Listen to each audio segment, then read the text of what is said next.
You don't need brakes. There's a knack to it. Just don't bother braking. Well, these are all things I'm sure we've had said to us as mountain bikers now and again in the past. In fact, I'm pretty sure my old man has said one or two of those to me before. But there is an actual bit of a trick of the trade to braking, an art form, if you like. So today in this video, we're going to be checking out how to effectively and efficiently brake, and maybe a few of the common mistakes that we all make at the same time. But before we do dive into it, why not give the video a little cheeky thumbs up and click subscribe, help support the channel and help us keep bringing you badass content. But let's dive in.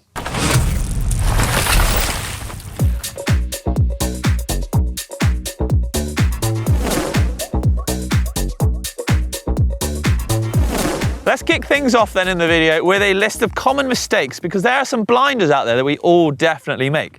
Now, the first one is sadly over braking. Now, what I mean by this is basically grabbing a handful of brake on the way up to a section, creeping through that section, and then you look back and you're like, I definitely could have gone way faster. It's something that we've all done before and something I've been guilty of in the past. Now, it can be partly down to maybe you're riding a trail blind, or maybe your confidence wasn't quite just there. But sometimes just laying off the brakes or being a bit smoother on them can overcome this. Wait, here we go. Oh, right. Well, the next common mistake is being really grabby on the brakes. So essentially just grabbing handfuls of front and back brake at the same time. It could actually be a singular brake, but either way, not really using any modulation, any kind of smoothness on the brakes. You're just basically boom, on or off. You don't really want to do this because you're going to lose traction. It's not going to be very smooth, and you're going to link back to that first one of over braking.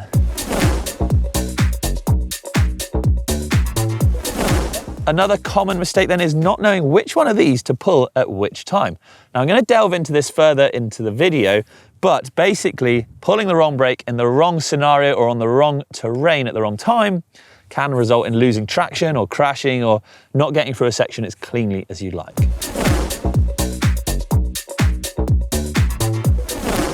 The last big common mistake when I see people braking is actually the brakes themselves. So poorly maintained brakes. Now, this could be brake pads worn out so you're not biting, needing to bleed them so there's air in the system, meaning they're really spongy and actually not stopping you, they're pulling all the way into the bars.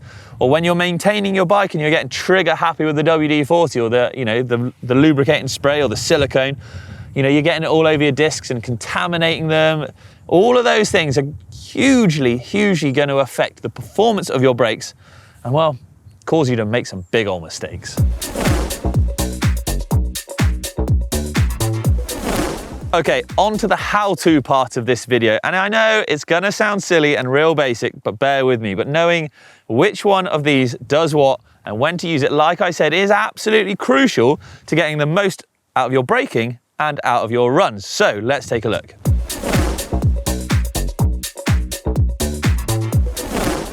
Firstly, the front brake is going to slow you down the quickest. Now, it's generally got a larger rotor, so it has slightly more power to it. Now, what also happens when you jam on the front anchor, a lot of your body weight, so the force, goes through the front wheel, unweighting the back. So there's less grip on the back tyre if you've got the back wheel also locked up, slowing you down and biting into the ground, which is why the front brake takes a lot of force and a lot of strength through it when you're pulling it really hard. But it is going to get you down to zero the quickest. Great examples of when you're going to be front brake heavy or on high speed into low speed sections. So when you need to scrub speed really fast and really quickly to be able to get around, say, a tight turn, a switchback, or you're coming into a really rough section off of a really fast section. Or, like I said, if it is a really tight switchback, sometimes you need to get on the front brake really heavy to unweight the back and give it a bit of a skid, a bit of a flick maybe to get it around a tight turn. That's another occasion when you might be very front brake heavy. Now, with all that being said about the front brake having the most power and slowing you down the quickest, it's not to say that the back brake doesn't have any use at all. So if you've got your weight further back on the bike, then obviously the back brake is going to come more into play there because you've got more force going down through it, into the pedals, into the back end. So having that back wheel locked up or dragging the brake is going to give you plenty of traction. Locking up the back brake, well, that gives you the ability to flick the back end around, so quick changes in direction are also going to be great here as well. The back brake does tend to have a slightly smaller rotor on it. This bike actually here is my EWS bike I'm going to do Whistler on. So I've got two very large 203mm rotors on it because it's just going to get so much force put through it and generates so much heat that these bigger rotors actually help dissipate that heat. But that's for a whole nother video, and actually something Doddy's gone into. But if you want to know about that, check out over on GMBN Tech. But yeah, bigger rotors, more power, more ability to slow down quicker. More ability, terrible English, but you guys know what I mean. When it comes to different conditions then, and I'm talking sort of ground conditions, that is going to vary which brake you use predominantly. So if it's very wet, very loose, I mean, if you look at the ground here, we're up W Bike Park, and it's just all this loose, shaly, gravelly ground. Now, if I'm too heavy on the front brake of that and the front brake or the front wheel locks up, well, then that's going to give way really quickly. And then, well, it's night-night Rich. He's going KO town. So you're going to be a little bit more back brake dependent because you'll be able to lock that up, like I said, skid and move the back end around. And also you want to think about your modulation here. So the amount of power you put through your brakes. So this comes back to being too grabby, and we don't need that. If I just grab those brakes, that is going to cause the wheels to lock up regardless of tire combo, pressure. You just pull on the anchors, your wheels are going to lock up. And that sudden change in speed and your body weight moving is going to cause the bike to be really unpredictable underneath you. So dry, loose conditions, try and be very careful on the front brake, especially. The same with very wet conditions. Hard pack conditions in the dry especially, where you can get away with being really heavy on that front brake because it's going to bite and grip into the ground. So those are kind of the best scenarios for when you want to use each brake.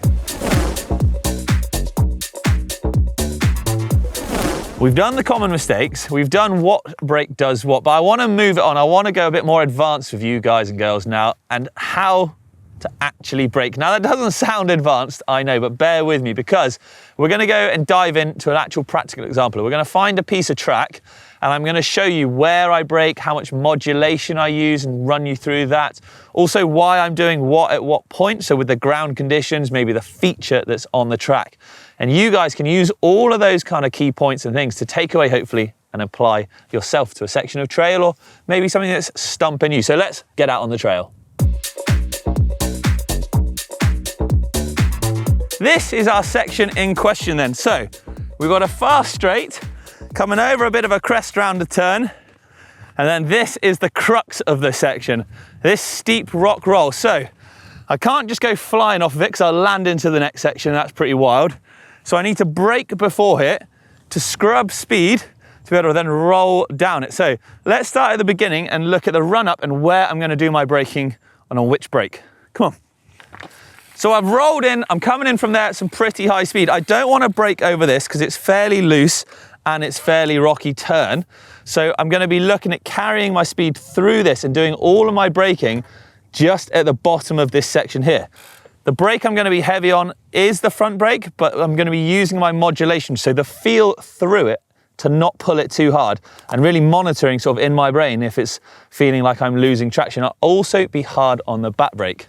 I want to do this because I want to scrub all of my speed before the rock roll, because the rock roll itself, I don't really want to be dragging any brakes down it. I want to be able to get to the top of it with enough speed and then just let the brakes off and roll down it. So I'm not doing any braking on a really steep surface like that. So it should look something like this. All right, so coming in, no braking, hard on the brakes, let them off and roll. The reason I got hard on the binders then, well, like I said, I didn't want to be braking really down this. You don't want to lose traction coming down something steep. And also I don't want to be skidding down with that back end, getting a bit of a swap on, especially coming onto all of this loose stuff. So I did my heavy braking beforehand, let it roll. And then when I come into these next sections, I can do the braking in between again as well. So with this section, if I was to do all my braking earlier back here, then let the brakes off, I might actually not have enough speed to get up and over the rock roll.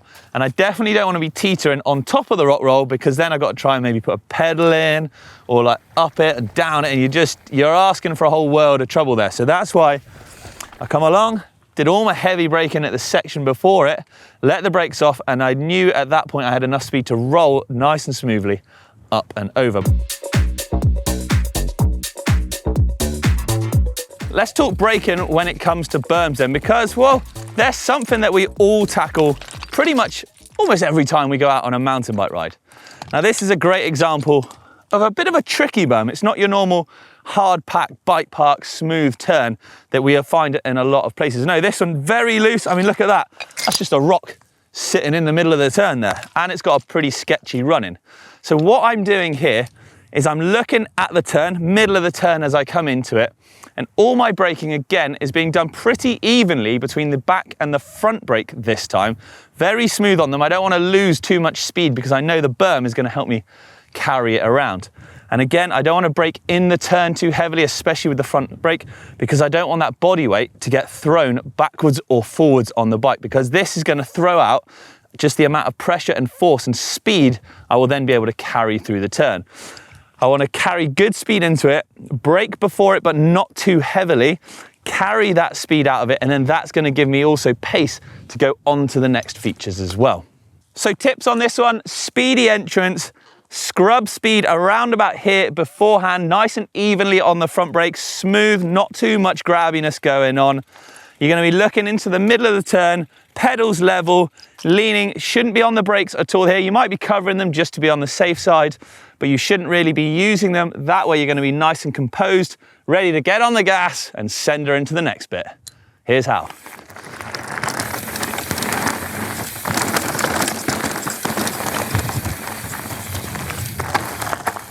Okay, here's a run, same corner, but braking in the turn. Oh, I got to get on the gas to get back up to speed. Not efficient or fast. There we go then, how to brake effectively and identifying some common mistakes to hopefully get you going faster out on the trail, because that's what I'm here for. That's what I want to help you do. Get better riders all around. Look, I'm out of here. Thank you very much for watching though, everyone. Don't forget, hit the old subscribe, give us a little thumbs up. Let me know what you thought in the comments down below maybe, crikey. But I'm gone. Cheers everybody, and I'll catch you next time.